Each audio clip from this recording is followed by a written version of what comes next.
Hey guys, it's Pixel back with another Marvel Rivals video. And today I am here with a Doctor Strange guide. For my credibility, I am a top 500 Strange main. I have around 100 hours on Doctor Strange and other tanks, so I think I'm pretty knowledgeable on that. With a pretty high win rate and high stats for 10. So let's get started with the guide. Alright guys, so let's start with the basics. Alright, so we have 650 HP on Doctor Strange. That's pretty average for a tank. But for what he has, I think it's pretty high. Considering he has a shield and other survivability tools.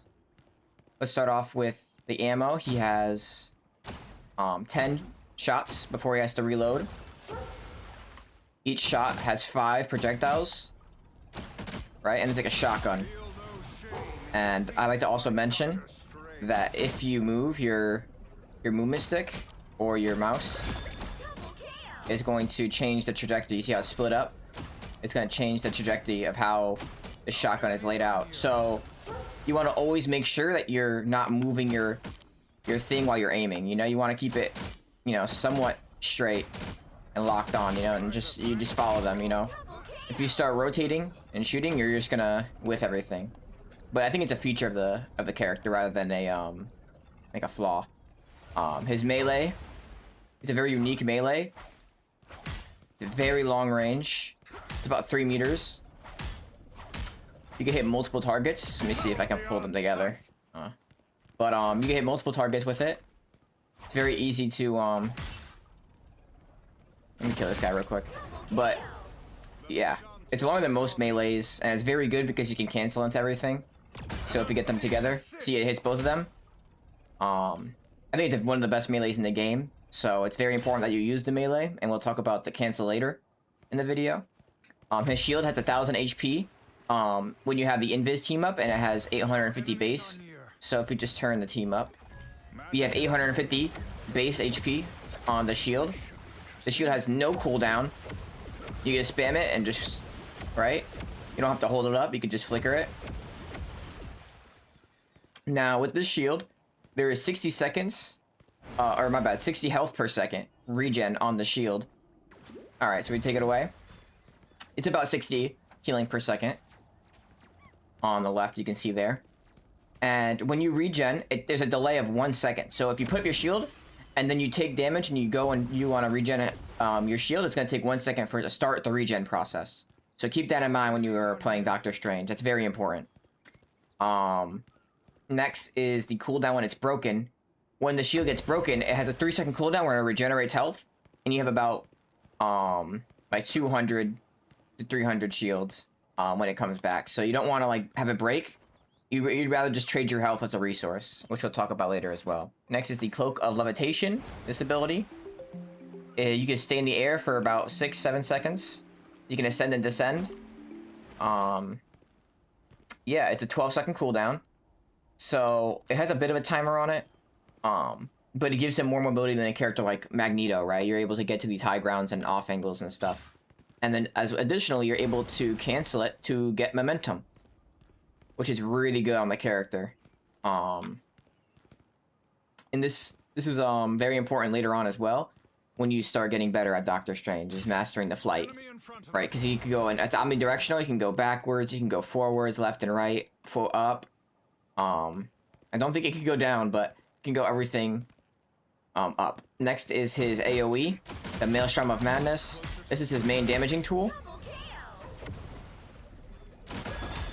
So you can see it does a good chunk of damage, and it hit both of these. So it's AoE. It's an 8-meter AoE, and the damage scales off of the number that shows up in the middle, the dark magic, which is part of his passive. And when you are at 100 charge, it scales off of 1.3x. So when it's at 100 charge, for example, it is 130 damage. So 1.3x. And that's from every number.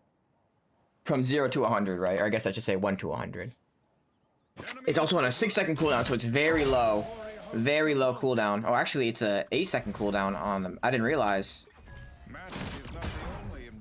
Yeah, it's a 6-second cooldown on the Invis team up, 8 seconds on the Gamma team up base. You know, I just found that out, by the way, doing this video, so that's actually insane. Yeah. So we can talk about his passive. His passive is the price of magic. So when you have a 100 charge, you cannot hold it for too long. So you see how I'm at 100 charge? I'm holding it, and now I'm anti-healed. So that's what the passive is. It's not a beneficial passive, it's a negative passive. So you can't just hold the charge until you want, right? So it kind of incentivizes you to use your AoE on cooldown, because by the time you get 100 charge again, you'll have the cooldown back, right? So incentivizes fast play is what the passive and the AoE does. You want to do a lot of burst damage constantly. And then next up is his ult. When you use the Agamotto, just a little bit of damage, and then he has 2 hitboxes. So let me turn off cooldowns. So what this does is a 3-second stun, and then I shot that and it did damage. He has 2 hitboxes. So he's stunned for 3 seconds, he has another hitbox, and what I can do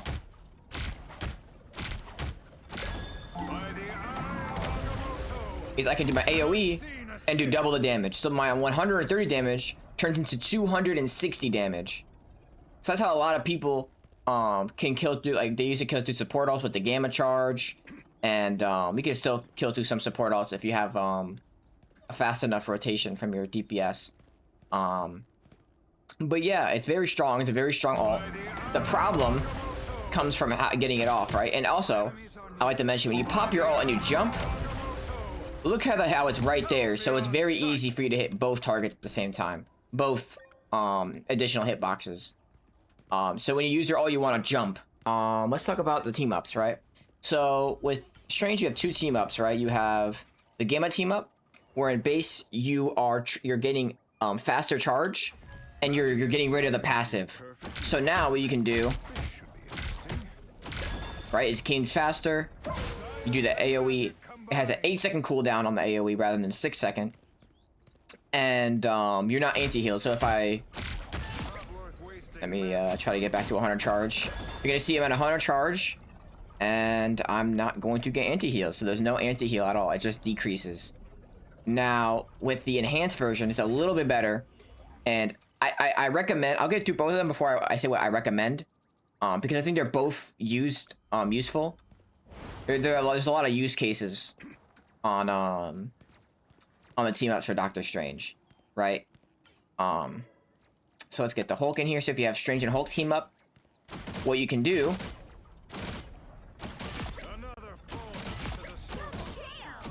right, I'm at 100 charge, and you're gonna see it doesn't go away, which is really good. The charge does not go away whatsoever. I can hold that as long as I want. All right, I'm walking around, nothing. I'm not anti-healed, and then I use it, and it's at 50%. And I can get it back fast, and I can hold it again for when I need it. So that's the strength about the Gamma team up, is that I can hold my charge until I need to use it. It's very, very, very simple. Very simple. And it's very strong, relatively, right? Now we can talk about the Invis team up just in base. The Invis team up is, I think, stronger than the Gamma team up in base. So what happens is my 850 HP shield turns into 1000 HP. So I get an extra 150 HP, I believe. Yeah, 150 HP on top of my shield. My cooldown is reduced by 2 seconds. And you just saw there that I have a pull effect. I have a pull effect, CC, which is very strong. It's very strong. Being able to pull people into you can kill so many people. It's really strong when there's divers and stuff, or when people are overextending. It's very easy to punish with this ability, and you don't need to charge for it. It's just part of the base ability. So yeah, and then with the enhanced, you don't get that much extra stuff from it. All you really get is when you do damage, you get proportional HP. You see I got a little bit of extra HP there. If I go back to 100 charge over here, and I hit on both of these bots, let's do over here, I have a lot more HP because I did a lot more damage. So it's proportional to the amount of damage you do. Right? The last thing I'm going to talk about, I think... Yeah, I'll do one more after this. But the last thing I'm going to talk about is the melee weave. So I've been doing it the whole time. because this is the optimal way to get charge and you maximize your damage in close range. It's very easy for you to gain charge with this combo. So all you do is you shoot melee, shoot melee, shoot melee, shoot melee, right? It's very simple. And then what you do is once you have 100 charge, you link it in with your Maelstrom. So shoot melee, shoot melee, shoot melee, shoot melee, boom. Shoot melee, shoot melee. You just keep doing that. It's your rotations. That's all you do on this character. It doesn't matter if they're close, right? Because you can just keep shooting. So it only really matters when they're close enough, that 3-meter range. So when you're brawling, you want to really do this like against the enemy tanks. You want to build a charge of the enemy tanks, and then you can use the AoE on the front line. You can use it on to like pull them into you. You can use it on the squishies to do a really high burst damage. It's just very consistent. You want to be close to targets. So Strange is a very close range character, but you still have options into long range because you saw over there the primary is 30 meters. You can shoot from over here, right? Build up your charge and then use your AoE. But when you're in close range, you want to again melee or shot melee AoE. Very simple. And then the last thing is the portal. So the portal is a 180-second cooldown, and you can place it into 2 places, and it just teleports you, right? You can shoot through it, right? It's very simple. You can jump through it. You can go around, right, and go the other way. It's very dynamic. And you see there, it's basically a second ultimate. It's 180 seconds, and it's 20 seconds long. So once 20 seconds is over, the portal will close. It should be soon. Yep. So the one thing I will recommend is in the basics part is when you place your ultimate, or not your ultimate, I'm sorry, when you place your portal, right, a lot of times people will put it right in front of the enemies, right? They'll put it like right here. Now there's a negative to this, is if I want to jump through, I'm taking damage. I'm in their line of sight. They can shoot me and I'm going to be taking damage. Actually, a better example would be if I do it right here, because these guys are shooting. So if I want to do this, right, I'm going to go on point. I don't want to do this, because if I do this, I'm going to be taking damage when I come through the portal, right? So the best way to use portal dynamically is, let's say I'm over here and I want to put portal on those guys over there. The best way, this is the most simple way, I guess I should say, is just to place it somewhere behind them, you know, out of their line of sight. They have to turn around, and if they do, I come around from the other side, right? So I come around, and now I have this as a wall. This is the pseudo wall, and I can shoot like this. Boom. Very simple. So now I want to get into some of the intermediate stuff, and I can show in-game examples for all of this. I will be showing in-game examples for all of this, right? So if you don't know how it's going to apply into game, there should be clips showing. So the next thing is shield flashing, right? Like I said, there's 0-second cooldown on the shield. So the best thing is when you're taking damage and you're poking. It's a lot of noise, I'm sorry, but it's just to poke your shield, right? When you're poking, you don't want to take that much damage, so you're just gonna boom, boom, boom, boom, and you're kind of dividing the damage between your base HP and the shield. So you're just shield flashing it. So basically, it's just an animation cancel. It's very simple, and you can also do the melee weave. You can boom, boom, boom, boom, boom.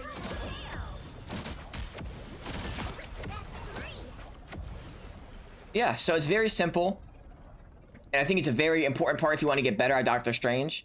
If you're trying to improve, this is definitely something you want to learn. And keep in mind, when you're losing HP on the shield, you want to try to recover it, right? So if you're at low HP on the shield and high HP, maybe you don't want a shield flash. Maybe you want to hold your shield and then let it go. Let it recover. You take damage from your 650 base HP, let your supports heal you, rather than just like you shielding it. Because you holding shield isn't really doing anything. You're just negating damage that your supports might want to get their ultimates from, or you're gonna break your shield for later because it's a resource. You have to keep that in mind. Your shield is a resource. It's not just an ability you want to just burn. So you want to make sure you put it up and put it down. That's the best thing on Strange. That's the number one most important thing on Strange, is do not hold your shield and be a shield bot, because it's not gonna be benefiting your supports. It's not gonna be benefiting your team. It's not going to be benefiting anybody, because you can get the same thing from doing this, and you could also shoot through it. You could be doing damage. The only reason for you to be holding your shield up like this is if you're walking backwards and you're not trying to take damage. If you're low, it's all you want to be doing. So when you're in the neutral, you have enough HP, you just do this. Very simple. I just want to reiterate that fact because it is very, very, very important.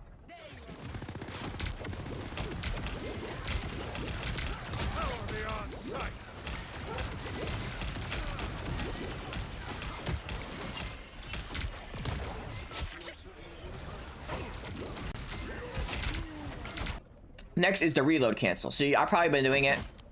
It's, oh, let me turn off my cooldowns. If you shoot and you need to reload, you can tell that it reloaded before. If you looked at the reload or the ammo, it went to 10 before it completed. So that means you can animation cancel the reload. So, boom, I have 10 and I didn't wait the whole time. And all you do is just hold your shield up, right? That's why you don't want to break your shield, because then you can't reload cancel. Boom. Whoops, I'm sorry. Ooh, there we go. It's about the 70, 65% mark, 60% mark, around there. So if you look at the bar, I'm trying to get it exact. It's about there. And you just do it with your shield. Another way you can do is you can tell from the sound of your skin, right? So you saw I have a little dog playing.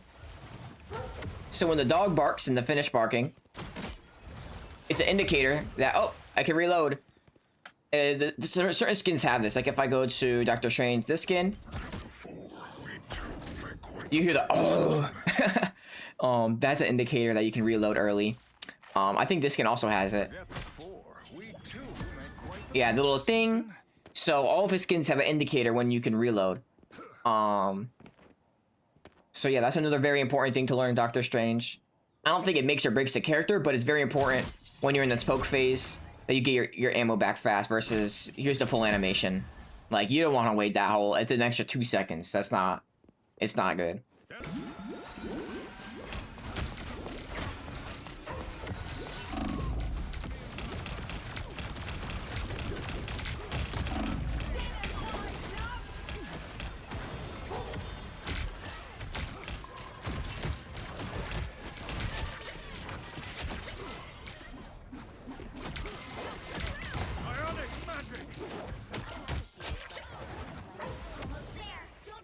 The next thing is very important is when you're off angling and contesting off angles. So if there's an enemy right here, right? There's the bot right here, and my team is over here, and they're gonna be shooting from there. It's very easy for you to just contest this angle. You can just do this, and now you can't shoot down from lane. I can do damage. I can kill them. You know, whatever you want. You can hold your shield. It's all situational. But it's very important for you using your flight. You're gonna be saying, what is flight for? What do I use flight for? Is it just for ult, so I can do this and then pop my ult? No. It is not to do this. This will probably get you killed, honestly. Your flight is to contest off angles and to get to height. It's a movement ability. Right? If your team is on main and you want to contest someone on height, you just do this, and this character is very, very autonomous.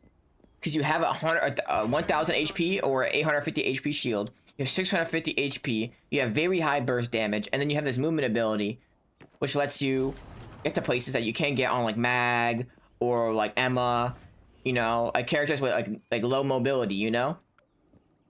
So you have to use that cooldown very very well. And remember, canceling it makes you go faster. Remember that. So instead of you just doing this and slowly going up here, you can still do this. That's what you used to do back in the day. Now you can just do this and cancel it immediately, and you get to keep the momentum.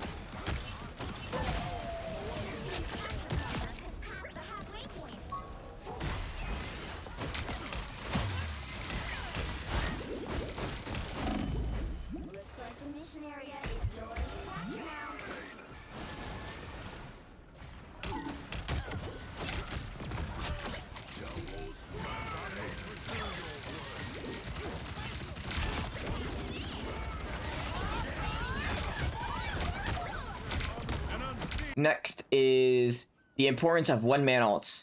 So, with the amount of CC in the game, it's very hard for you to set up a very strong 8-man ult, or 6-man, I said 8-man, a 6-man ult, or a 4-man ult, or a 5-man ult. It's very hard. So, what I want to, like, tell a lot of Strange mains or upcoming Strange players who are trying to learn the character is it's okay to just hit 1 or 2 people with your ult. It's okay. Because if you do this, it's very easy to just kill them because you're stunned for 3 seconds. You could do a full combo. If you're at 100 charge, it's a guaranteed kill if they're not getting healed. Like in a support ult. It's very important for you to realize that it's not the most important thing for you to hit a 6-man fat juicy obese ult. Especially with the rising of the Luna Snow bullshit with the White Fox, bro. They could be stunned in your Strange ult and they can just cleanse it, freeze you, and then you're just dead, right? she just negated your whole ult, right? So it's very important to choose the targets wisely and let those targets maybe because you can still hit those 6-man ults, right? You can still hit those 5-man ults, but don't hold your ult for 3 minutes because you could build another ult by the time you could find that 6-man ult, right? It's important just to use it, is what I want to say.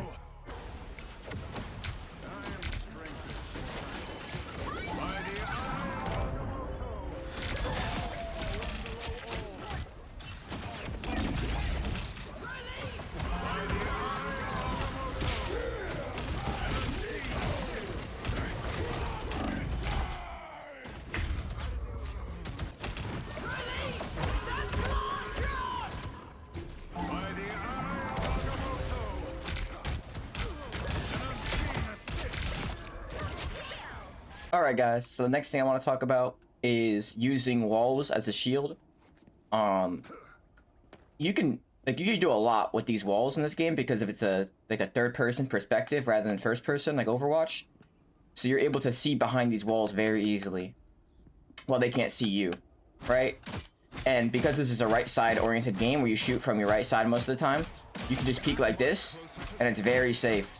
So the reason is, why would I do that on Strange when I have a giant ass shield and 650 HP? Well, when you're walking forward, sometimes there are scenarios where you're taking a shit ton of damage. They're pounding damage down lane. It's impossible to walk forward. They're gonna break your shield instantly. They'll shred your HP if you put it down. It's smart for you to play walls. Even as a tank, it's important for you to play cover. Cover is the most important thing for you to learn as a tank main, because what a lot of people will do is they'll put themselves in the open and take unnecessary damage. You can kind of think of it like that, like unnecessary damage. Now, when you take this damage, right, sometimes it can be useful, like, in the poke phase, you might want to take more damage so that your supports can heal it, right?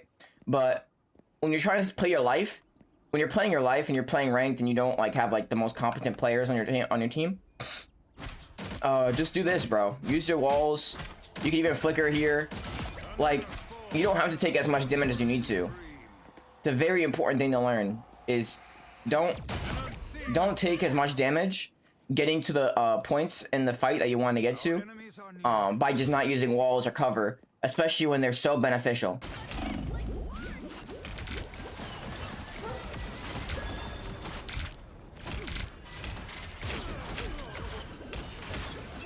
I want to talk about the team ups more specifically. So when we talk about the Gamma, in terms of what to pick, I'm sorry, this is supposed to be in the basics, but don't pick the raw Gamma team up. This is horrible. This is so bad because you're losing 150 HP on the shield, right? That's a very important resource. The AoE is increased by 2 seconds, which is insane. Like, yeah, you get faster charge, but it's not like it was slow to begin with, you know? It's way better for you to have faster rotations on the AoE and for it to be an AoE because it makes them closer to you, what you want when you do the melee combo, right? It's gonna push you, it's gonna pull them into you so you can do the melee combo and get more charge. So I'll be honest, I think it's a net negative for you to run the base Gamma over the base Invis. There's no reason for you to be running base Invis. Now what I will say is if you're running Gamma enhanced, I think it's viable. I have some clips I'll be showing up. I think it's very viable for you to have the Gamma and you can just hold your charge. You can hold your charge and you're back at 50% for the next time you want to use it, right? So you don't have to waste it on bullshit. Now, the thing is it better than base Invis? I think it's about relative. I think it depends on the situations that present themselves, but I think the invis is way more important because you have an ability to punish divers, to punish flyers, to punish overextending tanks. Like, you can punish so many people with the invis team up just in base. Enhanced, I don't think it's too important. It's obviously a buff because you're getting extra HP when you do the AoE, so you're getting more sustain, but I don't think it's a necessity for you to have an invis on your team for you to get anything. I think it's in base with dry by itself. I think it's really strong.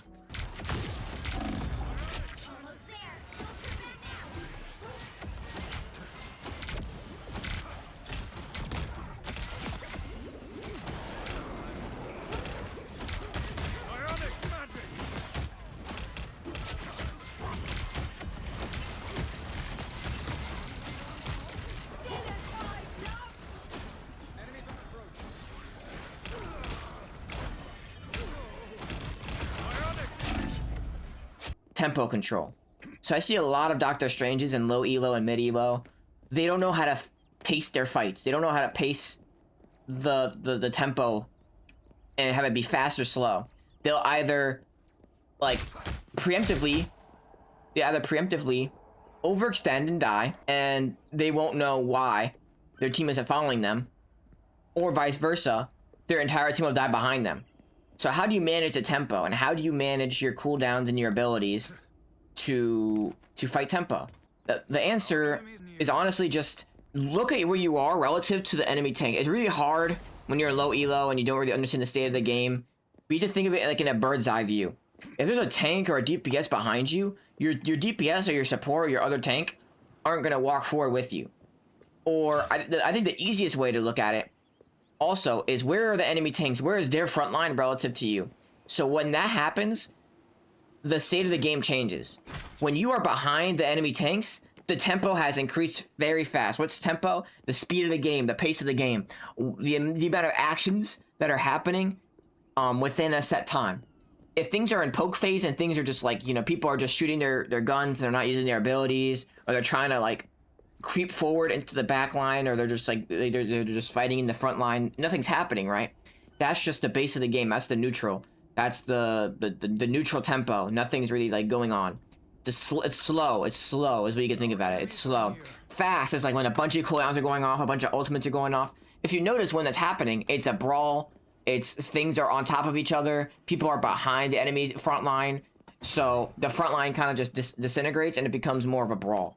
So when that happens, because Strange is a brawl tank, you want that to happen. You have to identify when to do it because your team might not be ready, right? So identify your HP, identify your shield's HP, identify your cooldowns, identify your dark magic charge, identify the enemy positions. It's very hard. This is why I want it to be the last thing in intermediate, because that's the thing that's going to differentiate an intermediate Doctor Strange player and an advanced Doctor Strange player.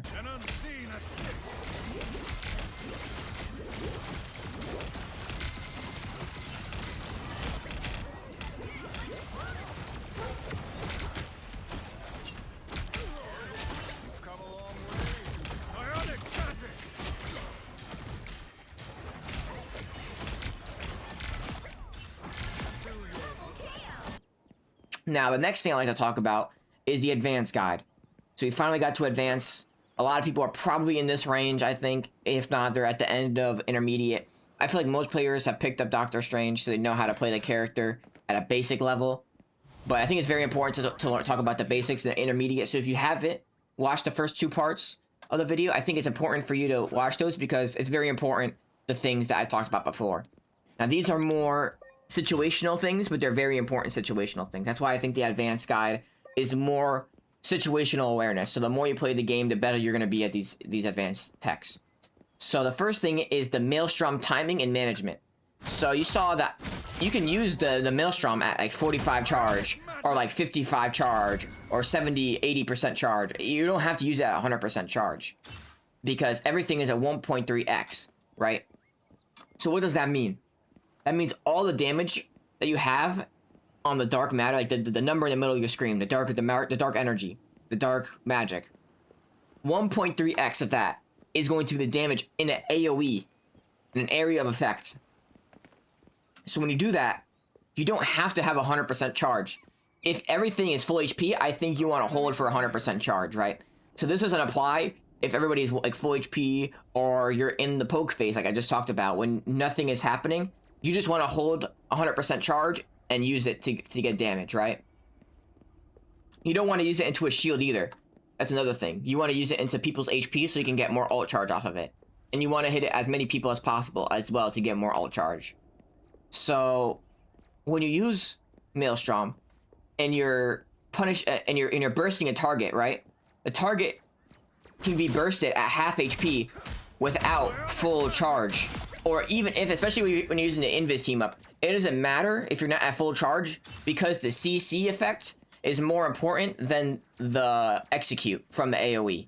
And there may be a threshold where if you're at 80%, 90%, 70%, sometimes someone else is shooting, you can use your AoE at 20, 30% and get a kill.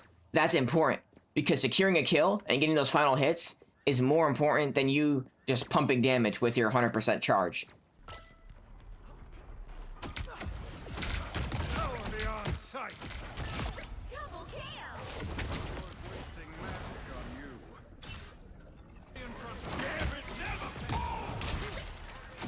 The next thing I want to talk about is shielding important cooldowns and ultimates. So there's a lot of cooldowns that matter when it comes to Doctor Strange, right? For him to block, right? You can block the Luna Freeze, you can block Emma Crystal. Those are very important to learn in the matchup.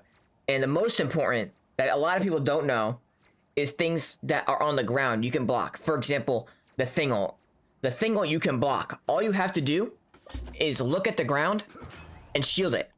You jump and you look at the ground and you shield it, but you have to time it properly. It takes some practice, but I think it's pretty simple for you to do it. It's just knowing what happens, right? So the Thing ult, the hitbox is on the ground. You jump up, you put your shield on the floor, and by the time it hits you, your shield will be blocking it. You're not on the floor. You're in the air, right? That's how you block it. And everybody behind you will also get blitzed, so it shields your team as well. Very important cooldowns to manage. You want to always try to keep your shield at a relatively high enough HP. You don't want to have it always low because you want to have it to deal with cooldowns or very high burst damage or ultimates. Like for example, Emma ult, you want to make sure you shield your whole team so they don't get CC'd. Other Strange ults, you want to be sure to protect them from the Maelstrom of Madness, even if they get hit. And if they don't, you can still block the ultimate from hitting your allies, right? So you're shielding off damage and abilities and cooldowns and stuns from your team. So you have to make sure that you are the protector of your team. You can't just go off and do damage the whole time.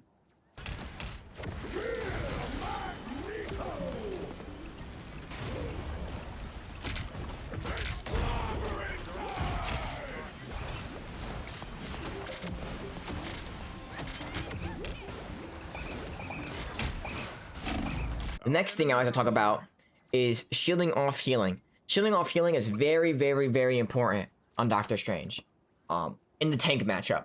So let's say you're fighting an Emma or a Thing or another Doctor Strange. If they're at a half HP or lower, it's very, very, very important that if they're running front to back, and what front to back means is when their tanks are in the front, the supports are in the back, so their whole team is built in a line, right? Tanks, DPS, support. So what that means is that if you are behind the enemy tanks, like I said before, the tempo and the intermediate, if you're behind the enemy tanks, you have control of tempo, which means it's a very fast-paced tempo. Their support, if you put your shield up behind the enemy tank, they cannot receive healing. And that applies to every character. If you put your shield in between the healer and another character, they cannot receive healing, which allows for your team to do damage. So what you could do is you can essentially give a ultimatum on the enemy tank. Either you back up behind me, or you die. Or use a movement ability, I guess I should say. Because you could also walk towards their supports, and if they're backing up, you're going to move faster than them. Not faster, but you're going to be moving at the same pace as them most of the time for you to block their healing, right? That's a very important thing to learn on Doctor Strange, because it can guarantee you a lot of kills. It's the same thing on Emma or Mag or any shield tank. If you shield off their healing, they will die most of the time. It's very important.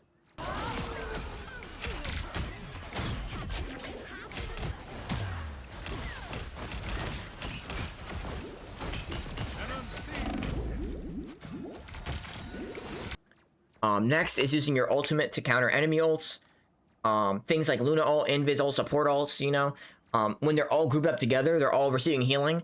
It might be beneficial. This is all situational as well, but it might be beneficial for you to stun the ult, even if it doesn't hit the Luna or the Invis or whatever, because it's important for you to get 3 seconds off or more, because it depends on, you know, the state of the ultimate. It might just burn the ult entirely, like a Mantis ult. Mantis isn't that long. It's maybe 5-6 seconds. You can pop your ult, stun them. They cannot move. They cannot do damage. They cannot walk forward. They can be healed, right? So it's hard to heal them or hard to kill them. But just you stopping the pace of the game and their momentum from the support ult is very important. It's the same thing with tank ults. You can ult another tank to counter their ult. For example, the Hulk. You can ult the Hulk and he can't move for 3 seconds. You can ult another Doctor Strange ult. So let's say a Doctor Strange uses ult on your backline. You shielded it so you're not hit. What you can do is you can use your ult to counter the Strange from killing your supports. But again, it's situational because you're gonna have to be out of range and then fly in to use it before for him to not get max charge or execute your supports. So it's or squishies. So it's situational when to do it. Sometimes I like to ult Stranges before they pop ult. Or my bad, after they pop ult. So what I'll do is I'll be out of range of their ult, use my ult, not get hit by his ult, walk forward and force him to either shield my ult, which makes my supports not die to the AoE because it's 3 second cooldown, right? Or 3 second stun, they'll be out of it by the time that he uses his AoE. Or he can't build his charge if he's not at 100% charge, right? So it's very strong for you to counter other strange ults and stuff. But again, use it defensively is all I'm saying. Make sure you use your ult defensively, not just offensively. Especially with the amount of CCs and stuff, it's very hard for you to get a fat 6-man ult, like I said. So it's important to learn how to hit 1 or 2-man ults, or to use it situationally based on enemy ults. Using your HP as a resource is another very important thing. When you have this 850 HP shield or 1000 HP shield, when you have the Invis team up, you want to still use your base HP as a resource to recover your shield's HP. Like I said before, it's a 1 second recovery rate, or I should say recovery cooldown, 60 healing per second recovery rate. So what that means is you're passively healing your shield while you're taking damage, or when you're not taking damage, but when you have your shield down. So you don't want to, if your shield is low HP, you don't want to flicker it, like I said before, which is canceling the shield cooldown by just using your melee or your primary, and then canceling that animation with your shield, and then releasing it instantly, because you're not regenerating shield that way. So it's important to use your HP as a resource. So you can recover your shield's HP while you take damage, and your supports will also get healing on you, which gives them more ult charge. You get what I'm saying? You get what I'm pushing? So make sure you're not just a shield bot and you're holding your shield up, and make sure you're also not flickering your shield at low HP. That's the main thing with Doctor Strange, right? Because if you're just a shield bot, or if you're just flickering shield, you're not going to be benefiting anything for your supports, right? Or you're not going to be using your shield as a proper resource to block cooldowns later on. I'd like to talk about the flight cancel B-hop. So, like I said, you have flight cancel to keep your momentum. And let me turn cooldowns off so I can show this easily. You can cancel it, keep the momentum. And you're getting a lot of distance. Like I just did, you can B-hop off of this.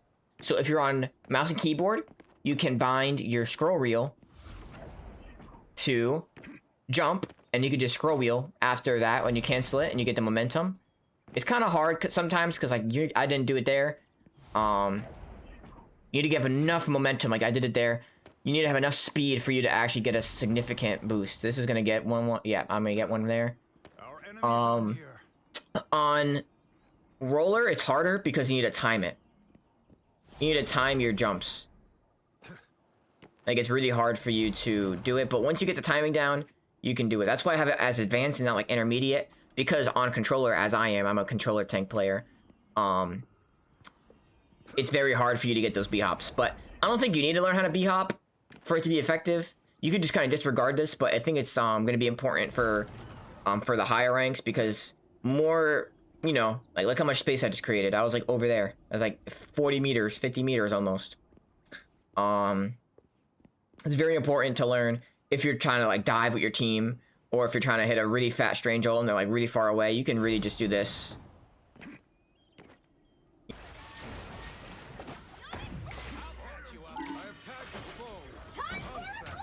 Don't mess with the amazing.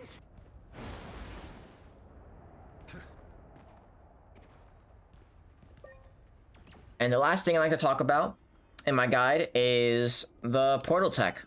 So, oh wait, did I talk about portal and intermediate? I did not. It's fine.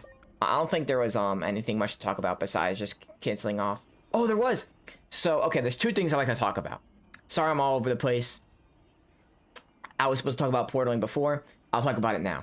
So there's two things that are really important. There's portaling and domination, which allows you to get to the point faster. You can get to point faster, or what you can do also is if you don't want to get to point faster, you can get to positions of interest, or POIs, faster. So things like height, or things like very beneficial defensive positions on domination. Even on convoy, you can do this too. The problem with convoy is that you have a chance to be stunned by the defending team, right? But you can get to positions of interest very easily and very fast with the portal, and that's the best way to use it, honestly.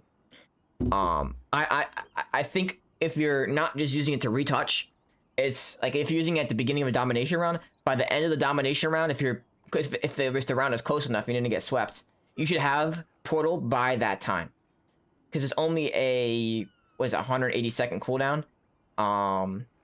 So it's not that long if you have like a pretty even match. And even sometimes if it's kind of a landslide, if you cap like win one or two fights, or have like very long fights, you'll have your portal back by the time you want to retouch, right? So using it in the beginning of a domination round is not a bad idea at all. It's very strong. And what a lot of strange people will do on strange is they will use portal, get their team to a very dominant position, and then what they'll do is they'll actually switch off of strange to go to a fast character like Venom, Cap, Hulk, characters that can get to point fast, and they'll join up with their team and kind of do like a pincer effect on the point, where you come from spawn and the rest of your team comes from the position of interest, or from a defensive position, which is a lot of the times these maps are oriented in very defensive ways, so it's benefiting the defensive team more than the attacking team. So you can kind of take the position from the defending team, and you have an advantage for one fight. Secondly, is I can share this clip from the scrim between TLC, Team Liquid Citadel, the best team, I think, or one of the best teams in Ignite, MRI, versus Yeah We Lost, one of the best dive teams in the world.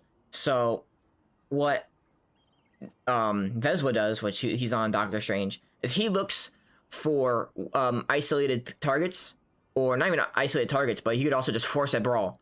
You can force the tempo with portal, kind of like how I was talking about with your position on the map and your shield. You can force a fight based on where your portal is placed, because you can put your portal in front of a tank and cut them off from the rest of their team, and just dump a bunch of damage into them. Like your entire team could just dump their cooldowns into him, and now you have a 5v6. Or you can force a brawl when they're not expecting it. It's very strong. It's very, very strong. But that's something I would recommend in team play, in coordinated play, rather than just ranked. So I want to have that as like the last thing I talk about, because I feel like it's the least important. But the other portal guide, where you get the point faster on domination, or you can get a position of interest on domination as well as convoy, is very important for every strange player to know if you're going to play strange.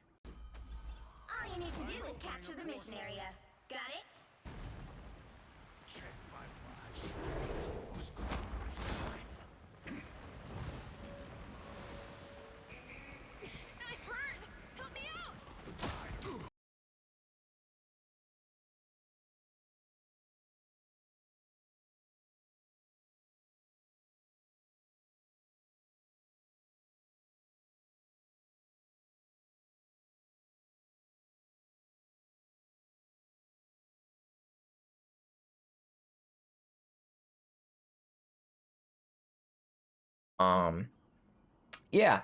So that's it for the guide. I like to plug my coaching.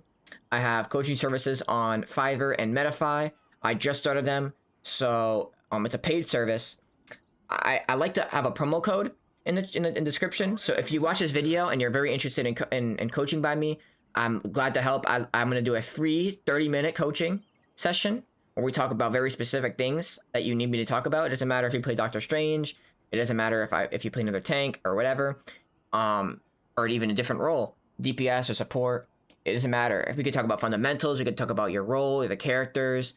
It does not matter. I love the coach, and I really want to help you. So I use it as a tool for you to improve yourself. Free 30-minute session. If you have the promo code in Medify, or you could just message me on Fiverr. I'll apply a free refund for you for 30 minutes. And yeah, and maybe you can, if you enjoy it, I can give you a training session, a training guide for how you can practice in the future and stuff. And yeah, I'm very involved in my students. I want them to improve. And if you watch this video and you're trying to improve, think about having me coach you, you know? All right. So thank you for watching this video. Hopefully I helped you improve on Doctor Strange, and hopefully I can give you a insight on how to improve from here. Thank you very much.